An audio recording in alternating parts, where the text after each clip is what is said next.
Hello viewers, আসসালামু আলাইকুম রহমতুল্লাহি ওয়া বারাকাতু। Welcome to my channel Tarek এভরিহেয়ার।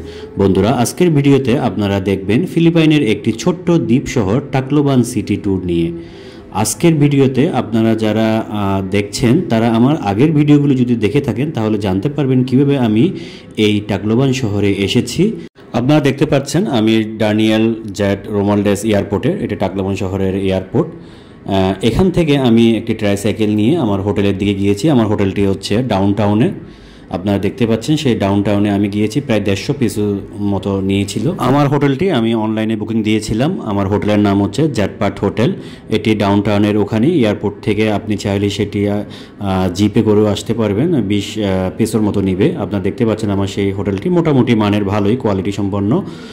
ভাড়া প্রায় 1200 পিসও হয়। সো এই হোটেল থেকে পরবর্তী আমার যে মেইন কাজটি রয়েছে সেটি হচ্ছে সিম কার্ড ক্রয় করা। আমি মানিলা এয়ারপোর্ট বা টাকলোবান এয়ারপোর্টে কোনো এয়ারপোর্ট থেকে আমি সিম কার্ড কিনিনি, কারণ এটা সুপার এক্সপেন্সিভ। সব প্যাকেজগুলি হচ্ছে প্রায় 1200 পেসোর উপরে, এটা বাংলা টাকায় প্রায় 2500 টাকার উপরে হয়। যার কারণে আমি অলওয়েজ ফিলিপাইনে সিম কার্ড কিনি হচ্ছে সিটির ভিতর থেকে। বন্ধুরা, এই দেশে অনেকগুলি সিম কোম্পানি অ্যাভেলেবেল, যার মধ্যে গ্লোব, টিএনটি, স্মার্ট। আমি সবসময় টিএনটি কিনেছি। এটি সার্ভিস ভালো, গ্লোব আরও ভালো বলে অনেকে, কিন্তু আমার সাথে ব্যাটে বলে কোনো সময় মিলেনি। ডাউনটাউনের ফুটপাতে ডালা বিছিয়ে অনেকে সিম কার্ড বিক্রি করে, এগুলি আনরেজিস্টার্ড সিম কার্ড। তবে 50 পিসও খুবই সস্তায় পাওয়া যায়, কিন্তু সমস্যা হচ্ছে ফরেনারদের রেজিস্ট্রেশন করতে প্রায় 24 ঘন্টা লাগে এই সিম কার্ডগুলি। তবে লোকালদের সাথে সাথে রেজিস্ট্রেশন হয়ে যায়। এই মেয়েটি দেখছেন, এ নিয়ে আমাকে হেল্প করছে আমার সিম কার্ডটি রেজিস্ট্রেশন করতে। আমি 100 পেসো দিয়ে একটি রেজিস্টার্ড সিম কার্ড কিনেছি, যার কারণে আমাকে আর নতুন করে রেজিস্ট্রেশন করতে হচ্ছে না। যেহেতু এই সিম কার্ডে কোনো ইন্টারনেট সুবিধা নাই, যার কারণে এই মেয়েটি আমাকে হেল্প করেছে যে ইন্টারনেট ক্রয় করার জন্য। মেয়েটি অনেক হেল্পফুল ছিল, প্রায় 1 ঘন্টা আমাকে সময় দিয়েছিল আমার এই সমস্যাটা সলভ করার জন্য। বন্ধুরা, হোটেলও হলো, সিম কার্ডও কিনা হলো, এখন একটু সিটি ট্যুর করার পালা। প্রথমেই চলে গেলাম আমি আমার হোটেলের পাশেই সান্তো নিনো শিরিন অথবা হেরিটেজ মিউজিয়াম, যেটি বলে না কেন, এটির নাম দুটোই। এটি একটি হেরিটেজ মিউজিয়াম। আপনারা দেখতে বাহ্যিকভাবে অনেক সুন্দর। আমি ভিতরে ঢুকিনি, আমার কাছে মিউজিয়ামে সময় কাটানোর মতো আসলে সময় ছিল না। তো মিউজিয়ামটা অ্যাকচুয়ালি এটি একটি ঐতিহ্যবাহী একটি মিউজিয়াম। এটি ইমোলোস মার্কোস বলে একটা পরিবার আছে, যেটি ফিলিপাইনের রাজনৈতিক একটি পরিবার, খুবই ক্ষমতাশালী একটি পরিবার। তারা প্রায় 100 বছর ধরে তারা এখানে ক্ষমতায় আছে, রাজনীতি করে। সো তাদেরই এটি মালিকানাধীন একটি জায়গা এই টাকলোবান শহরে। এইখানেই তারা এই জাদুঘরটি করেছে। টিকিটের মূল্য প্রায় 100 পিসোর মতো ছিল। আর এখানে একটি গির্জা আছে এই হেরিটেজের সাথেই, যার কারণে এখানে লোকারণ্য থাকে, তারা পুজো করতে আসে। আপনারা দেখতে পাচ্ছেন সেই গির্জার ভিতরের অংশটা। আর এটি খুবই সুন্দর একটি আসলে লোকেশানে এটি তৈরি, খুবই খোলামেলা পরিবেশ। সামনের বাগানটি অনেক সুন্দর, আমি ঘুরে ঘুরে দেখেছি। সুভিনিয়রও শপ আছে এবং সাথে রেস্টুরেন্টও আছে। তো সময় হলে এখানেও কিছুটা সময় কাটিয়ে নেওয়া যায়।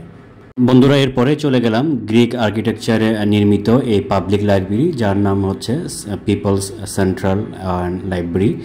সো এটি আসলে খুবই পপুলার একটি লাইব্রেরি এখানকার। আমি ভাবতেই পারিনি এত সুন্দর একটি লাইব্রেরি এখানে আছে। শুনে আমি সেখানে গিয়েছিলাম দেখার জন্য, কিন্তু কিছু রেনোভেশনের কাজের জন্য এটি বন্ধ ছিল। এবং এটার হিস্ট্রি নিয়ে আমি যেটা জানতে পারলাম, এটি অনেকগুলি বই ভিতরে রয়েছে এবং অনেক বড় এবং একটি খুবই স্পেসিয়াস একটি লাইব্রেরি। এবং একটি অডিটোরিয়ামও আছে, যেখানে সবাই বসে থিয়েটারের মতো তারা ওখানে প্রোগ্রাম করতে পারে। So I miss it. কোনো একদিন যদি আবার আসি তো দেখা হবে। বন্ধুরা, এরপরেই পাবেন একটি খুব সাদা ধরনের একটি চার্চ, যেটা Catholic, Roman Catholic church, Santo Nino church. Santo Nino শব্দটা খুব বেশি এখানে ইউজ হয়। পরে দেখলাম এই সান্তো নিনো মানে হচ্ছে holy child of Jesus. So এই চার্চটি আসলে খুবই পপুলার। এটি একটি সেন্ট্রাল চার্চ বলা চলে, সবচেয়ে বড় চার্চ ইন টাকলোবান সিটি। সো আপনারা এটি ঘুরে দেখতে পারেন সময় থাকলে। এবং এই চার্চের সামনে একটি বিশাল একটি মাঠ রয়েছে, খোলা জায়গা। মনে হয় এটি কোনো একটি অফিসিয়াল বা মিউনিসিপ্যালিটির তাদের একটি জায়গা। এবং এই জায়গায় দেখলাম অনেক গ্যাদারিং হয়, বাচ্চাদের বসে গল্প করা বা বিভিন্ন পিটি করা, অনেক কিছুই আমি দেখেছি বিভিন্ন সময়ে, যদিও আমি সেগুলো ভিডিওতে ধারণ করিনি। বন্ধুরা, এরপরে চলে গেলাম হাঁটতে হাঁটতে, প্রায় 10 থেকে 15 মিনিট হাঁটতে হবে আপনাকে সেই সি লেভেলে যাওয়ার জন্য, যেটা এখান থেকে সাগর দেখা হয়। এবং তার পাশেই রয়েছে টাকলোবান সিটি হল। সো আমার মেইন টার্গেট হচ্ছে এই টাকলোবান সিটি হলে যাওয়া। আপনারা সেই টাকলোবান সিটি হলের এন্ট্রেন্স গেটটি দেখতে পাচ্ছেন। এটি good park to visit, specially বিকালে ও সকালে, এবং এটা খুবই পিসফুল একটি প্লেস, গুড লোকেশন, এবং সকালে জোকিং এবং ওয়াকিং এবং বাচ্চাদের খেলাধুলা সব কিছুর জন্য আসলে একটি আদর্শ জায়গা। ডেটিং প্লেসও এটা খুবই ভালো। এবং এটা আসলে সিটি হলটি হচ্ছে আসলে সেন্ট্রাল অ্যাডমিনিস্ট্রেটিভ বিল্ডিং, সরকারি সকল কার্যক্রম এখানে হয়। ভিতরে যাওয়াটা রেস্ট্রিকশন, তবে যাওয়ার কোনো প্রয়োজন নেই। আসলে যা সৌন্দর্য সবই এটির সামনেই, সেই সামনের পার্কটি। বন্ধুরা, এরপরে চলে গেলাম সিটি হলের জাস্ট অপোজিটে, রাস্তার অপোজিটে রয়েছে একটি খোলা জায়গা, বিশাল জায়গা, এবং এখানে অনেক কিছু অ্যাক্টিভিটি আমি দেখলাম, খুবই ভালো লেগেছে এই জায়গাটা। কেউ ডান্স প্র্যাকটিস করছে, কেউ আড্ডা দিচ্ছে, কেউ ডেট করছে, কেউ বসে বসে সমুদ্র দেখছে, এবং ওখানে একটা বসার সিটিং প্লেসও দেখলাম, মনে হয় কোনো একটা মঞ্চ টাইপের, মাঝখানে কোনো যদি নাটক বা থিয়েটারে জাতীয় কিছু হলে বসে বসে দেখবে।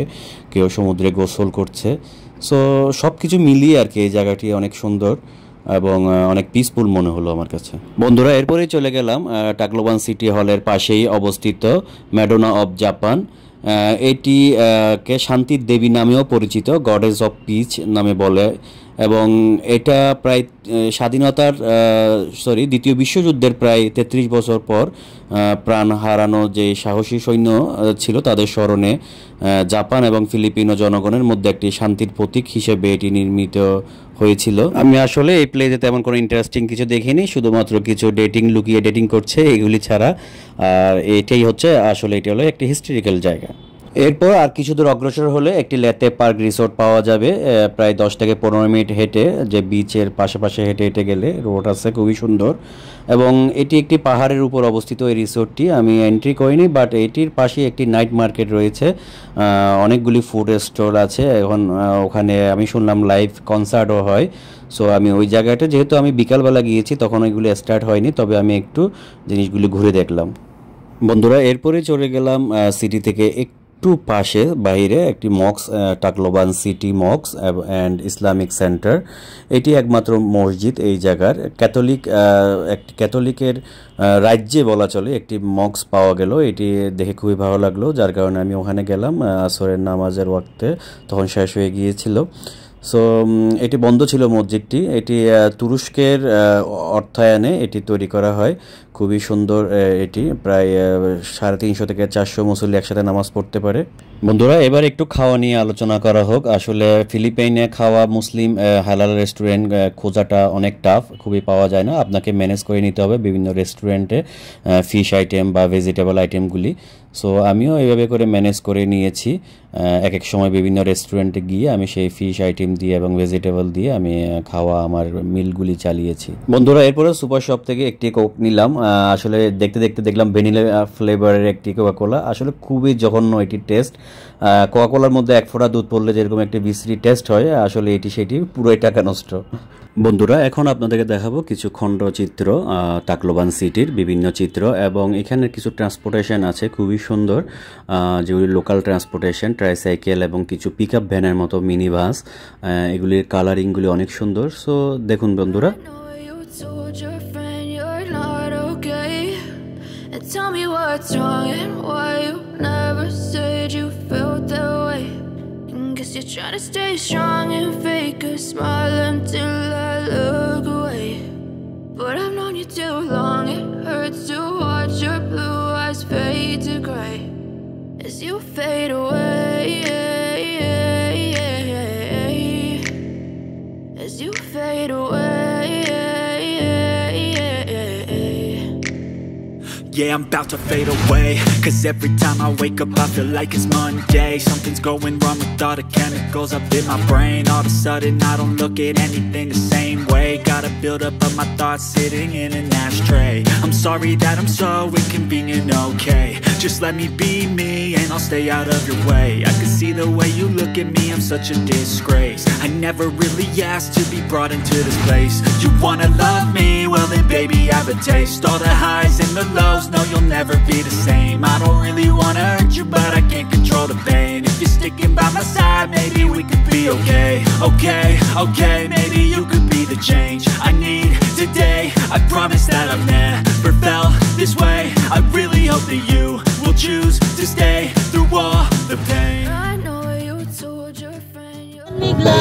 said, this is the day that the Lord has made. We'll rejoice, and we'll be glad. বন্ধুরা আপনারা এতক্ষণ দেখলেন টাকলোবান সিটি সুপারমার্কেট। এখানে ফিশ, সবজি, মিট সব কিছুরই বিশাল এক মার্কেট রয়েছে, যেটাকে আমরা বাজার বলি। তারই পাশে পিছনে রয়েছে টাকলোবান পোর্ট। এই পোর্ট থেকে বিভিন্ন জেলায় কিছু স্টিমার বা ফেরি ছাড়ে, যেখানে মালামাল বহন করে এবং প্যাসেঞ্জারও বহন করে। এবং এর থেকে কিছু দূর গেলেই আমরা পাবো সেই রবিনসন মল। এই রবিনসন মলটি আসলে খুবই শপিং মল, এটি খুবই ফেমাস একটি শপিং মল ইন ফিলিপিন্স। এবং প্রত্যেকটা সিটি এবং প্রভিন্স যেখানে আমি গিয়েছি আমি এই রবিনসনকে পেয়েছি। বন্ধুরা আপনাদেরকে একটু ঘুরিয়ে দেখাই।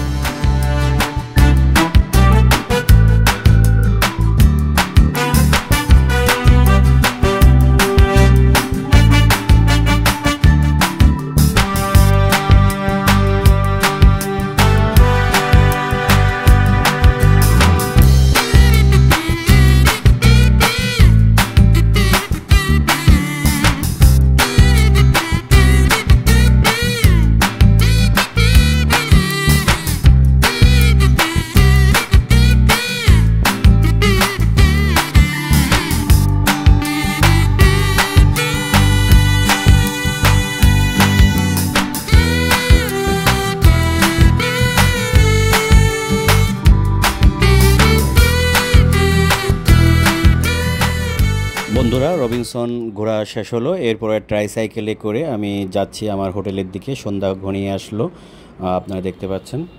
বন্ধুরা তারপর দিন সকালবেলায় চলে গেলাম সান জোয়ান ইকো ব্রিজ। এটি খুবই সুন্দর একটি ব্রিজ। এটি দুইটি প্রভিন্সকে, লাতে অ্যান্ড সামার দুইটি প্রভিন্সকে কানেকশন করছে এই ব্রিজের মাধ্যমে।